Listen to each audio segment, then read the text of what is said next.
World Hindu Congress ने Hinduism यानी हिंदूवाद शब्द का त्याग करने की घोषणा की। इसकी जगह पर हिंदुत्व और हिंदू धर्म शब्दों को अपनाया गया है, जो सनातन धर्म का भाव जगाते हैं। वर्ल्ड हिंदू कांग्रेस के तीसरे संस्करण में कहा गया कि हिंदू शब्द बहुत विस्तृत है। ये जिन चीजों को दर्शाता है, जिन बातों को अपने अंदर समाहित करता है, उन्हें बताने के लिए हिंदुत्व शब्द सबसे सही है। वर्ल्ड हिंदू कांग्रेस का आयोजन हर 4 साल में होता है। वर्ल्ड हिंदू फाउंडेशन ने इस बार कार्यक्रम को थाईलैंड की राजधानी बैंकॉक में किया है। 24 नवंबर को शुरू हुआ प्रोग्राम 26 नवंबर तक चलेगा। वर्ल्ड हिंदू कांग्रेस के तीसरे संस्करण के पहले दिन के अंत में एक डिक्लेरेशन स्वीकार किया गया। इसमें लिखा था कि हिंदू धर्म शब्द का पहला शब्द हिंदू असीमित है। यह उन सभी चीजों को दर्शाता है जो सनातन या अनंत हैं। दूसरा शब्द धर्म है, जिसका मतलब है वह जो स्थायी रहता है। इसमें यह भी कहा गया कि इसके विपरीत हिंदुइज्म शब्द के अंत में जो इज्म आता है, उसका मतलब है दमनकारी और भेदभाव करने वाले स्वभाव या मान्यताएं। इन्हीं कारणों से हमारे बुजुर्ग हिंदूवाद की जगह हिंदुत्व शब्द को पसंद करते थे। हम उनसे सहमत हैं और इसलिए हमें भी हिंदुत्व शब्द का इस्तेमाल करना चाहिए। डिक्लेरेशन में कहा गया कि हिंदुत्व कोई जटिल शब्द नहीं है, इसका मतलब सिर्फ हिंदू होने से है। दरअसल डीएमके नेताओं के विवादित बयान के कारण हिंदुत्व पर चर्चा हुई। कुछ दिन पहले डीएमके नेताओं ने सनातन धर्म को लेकर विवादित बयान दिए थे। इसे लेकर काफी विवाद हुआ था। इसी विवाद को लेकर वर्ल्ड हिंदू कांग्रेस की डिक्लेरेशन में हिंदुत्व को लेकर चर्चा हुई। इस डिक्लेरेशन में कहा गया कि कई शिक्षाविद और बुद्धिजीवी हिंदुत्व को हिंदू धर्म से अलग समझते हैं। ये उनकी अज्ञानता है, लेकिन इनमें से ज्यादातर हिंदू विरोधी इसलिए हैं क्योंकि वे हिंदू धर्म के खिलाफ नफरत और पूर्वाग्रहों से घिरे हैं। वर्ल्ड हिंदू कांग्रेस ने ऐसे हमलों की निंदा की और दुनिया भर के हिंदुओं से अपील की कि वे एकजुट हो जाएं और उन लोगों को हराएं जो कट्टरता दिखाते हैं। वर्ल्ड हिंदू कांग्रेस में मोहन भागवत ने कहा था, हम सभी को आर्य बनाएंगे। दरअसल राष्ट्रीय स्वयंसेवक संघ आरएसएस प्रमुख मोहन भागवत वर्ल्ड हिंदू कांग्रेस में कहा था कि दुनिया एक परिवार है, हम सभी को आर्य यानी एक संस्कृति का हिस्सा बनाएंगे। हालांकि संस्कृति शब्द काफी नहीं है, लेकिन एक बेहतर दुनिया के लिए मुझे संस्कृति कहना होगा। अनुशासन का पालन करने के लिए भारत के सभी संप्रदायों को शुद्ध करने की जरूरत है। भागवत ने कहा कि हम धर्म विजय पर भरोसा करते हैं, इसी पर हमारा धर्म टिका हुआ है। यह प्रक्रिया धर्म नियम पर आधारित है और इसी के फलस्वरूप धर्म हमारे लिए कर्तव्य बन जाता है।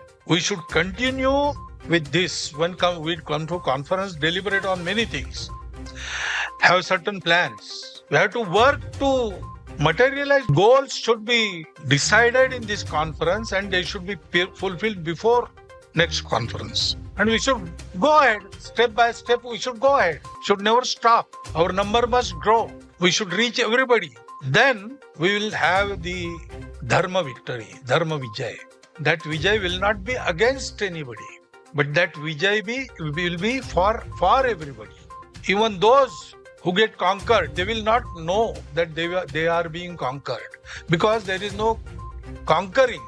It is joining and emancipating. The real enemies of the world are the vikars.